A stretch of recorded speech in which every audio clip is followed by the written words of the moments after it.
नमस्कार दोस्तों, एक बार फिर स्वागत करते हैं हम आपका हमारे चैनल सोशल बिकू में। दोस्तों, देश में लंबे समय से चल रही मांग और आंदोलन के बाद सोमवार को मोदी कैबिनेट ने सवर्णों के आरक्षण देने की घोषणा कर दी है। इस आरक्षण से रिलेटेड जो भी डिटेल्स हैं हम इस वीडियो के माध्यम से आपको बताएंगे। इस वीडियो में हम आपको सब कुछ जो अभी तक का लेटेस्ट अपडेट है इस आरक्षण के बारे में इस वीडियो में हम कवर करेंगे। तो दोस्तों, वीडियो को शुरू से अंत तक देखें और अगर अभी तक आपने हमारे चैनल को सब्सक्राइब नहीं किया है तो सब्सक्राइब करें और बेल आइकन को जरूर प्रेस करें। तो आइए जानते हैं क्या है पूरी न्यूज। आपको बताएं दोस्तों कि कुछ राजनीतिक विश्लेषक इसे आगामी लोकसभा चुनाव से जोड़कर देख रहे हैं, तो कुछ इसे एक देशहित में लिया गया फैसला बोल रहे हैं। कैबिनेट ने आर्थिक रूप से पिछड़े वर्ग के लिए नौकरी और शिक्षण संस्थाओं में 10% आरक्षण को मंजूरी दे दी है। सरकार के इस फैसले को गेम चेंजर माना जा रहा है। भारतीय जनता पार्टी और मोदी सरकार इसे ऐतिहासिक फैसला बता रही है। और दूसरी तरफ अगर बात की जाए विपक्षी दलों की, तो उनके हिसाब से ये एक सिर्फ चुनावी पॉलिटिकल स्टंट है। हालांकि इन सब से बीच में बीजेपी समेत सभी सियासी दलों को असली परीक्षा मंगलवार को संसद में उस वक्त देनी होगी जब यह संविधान संशोधन विधेयक को पास करने की बात आएगी। मौजूदा व्यवस्था के तहत सामान्य वर्ग को आरक्षण हासिल नहीं है। लंबे समय से मांग की जाती रही है कि जो आर्थिक रूप से एक निश्चित आर्थिक अवस्था से नीचे के लोग हैं, जो सामान्य कैटेगरी में आते हैं, उन्हें आरक्षण देनी चाहिए। कुछ पार्टियां उसे 10%, कुछ पार्टियां उसे 15% और कुछ उसे 25% देने की मांग कर रही हैं।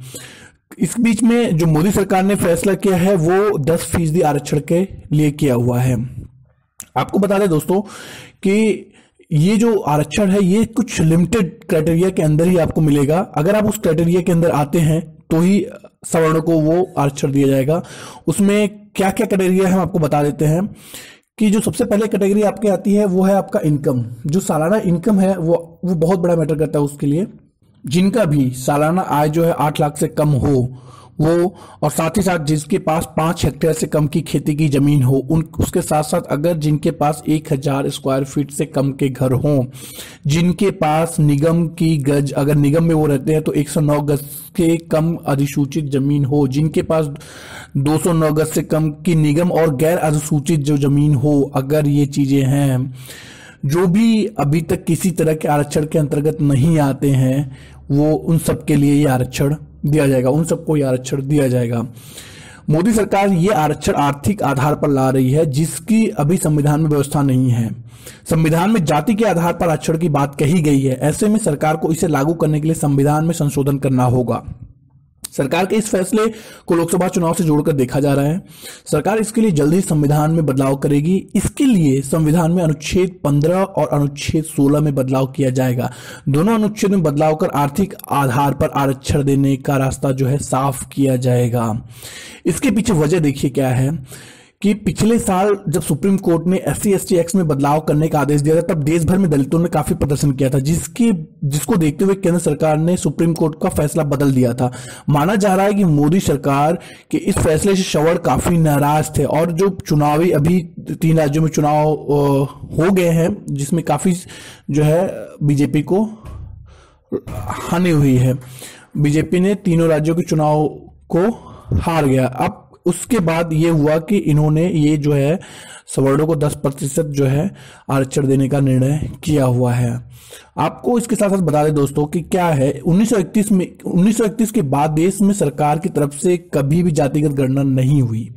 हालांकि 90 के दशक में गठित किए गए मंडल आयोग की रिपोर्ट के हिसाब से देश में पिछड़े वर्ग की आबादी 50% से अधिक बताई गई थी। 2007 में सांख्यिकी मंत्रालय के एक सर्वे में कहा गया था कि हिंदू आबादी में पिछड़ा वर्ग की संख्या 41%, सवर्णों की संख्या 31%। 2014 के एक अनुमान के मुताबिक 125 लोकसभा सीटों पर सवर्ण जातियों का प्रभाव रहता है। यानी एक ऑन एन एवरेज लिया जाए तो हर एक इलेक्शन में 125 सीटों पर सवर्ण जाति जो रहते हैं वो विजयी होकर संसद में पहुंचते हैं। अब इसका इम्पैक्ट क्या हो रहा है कि जो अन्य पार्टियां हैं, जैसे कि कुछ ट्वीट्स आए, कुछ लोगों ने इसके समर्थन में भी बात बोली। जैसे कांग्रेस ने इसे एक चुनावी जो है षड्यंत्र का बताया हुआ है, एक चुनावी स्टंट की तरफ बताया कहा है। और केजरीवाल ने बोला है कि सिर्फ इसे लाना ही वो नहीं है, इसे संसद में पास कराना भी, अगर सरकार संसद में पास कराती है तभी इसे मान्य किया जाएगा कि ये एक सरकार की तरफ से अच्छा कदम रहा है। तो दोस्तों ये थी अभी तक की लेटेस्ट जो अपडेट आरक्षण से, और इससे देखिए क्या इंपैक्ट पड़ सकता है आने वाले चुनाव में।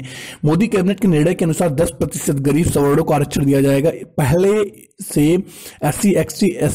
एससी एसटी और वो ओबीसी के 49.5% आरक्षण दिया जा रहा है। सुप्रीम कोर्ट के निर्णय के अनुसार 50% से ज्यादा आरक्षण नहीं दिया जा सकता है, लेकिन मोदी सरकार ने संविधान में संशोधन कर संसद में बिल पास कराकर आरक्षण लागू करने की बात कही है। देखना दिलचस्प होगा कि क्या आम चुनाव में एनडीए को इसका लाभ मिल पाएगा या नहीं मिल पाएगा, और अब विपक्ष के पास कौन सा अहम मुद्दा शेष रह जाएगा।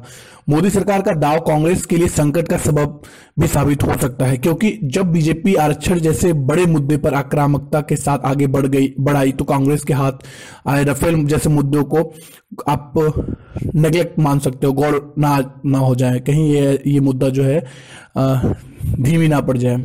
वही महागठबंधन की बात करें तो हालात आसान नहीं रहने वाले हैं, क्योंकि उसके लिए भी संकट है कि सवर्णों का आरक्षण के संविधान में संशोधन करने के लिए संसद में बिल लाया जाएगा, तो उसके पास क्या विकल्प होगा। कारण यह है कि आरक्षण ऐसा मुद्दा रहा है जिसका कोई भी पार्टी सीधे विरोध नहीं कर सकती है, क्योंकि ये आर्थिक आरक्षण आर्थिक आधार पर है, और ये उन लोगों के लिए है जो वास्तविक आर्थिक तंगी से गुजर रहे हैं, जिनका वास्तव में इस चीज के लिए जरूरत है। तो दोस्तों ये था अभी लेटेस्ट जो आरक्षण से निकल के न्यूज आ रही है। उम्मीद करते हैं आपको वीडियो पसंद आएगा। आप हमें अपने राय जो है कमेंट में दें, और इस वीडियो को अधिक से अधिक लोगों तक शेयर करें तथा चैनल को सब्सक्राइब करना बिल्कुल ना भूलें। धन्यवाद।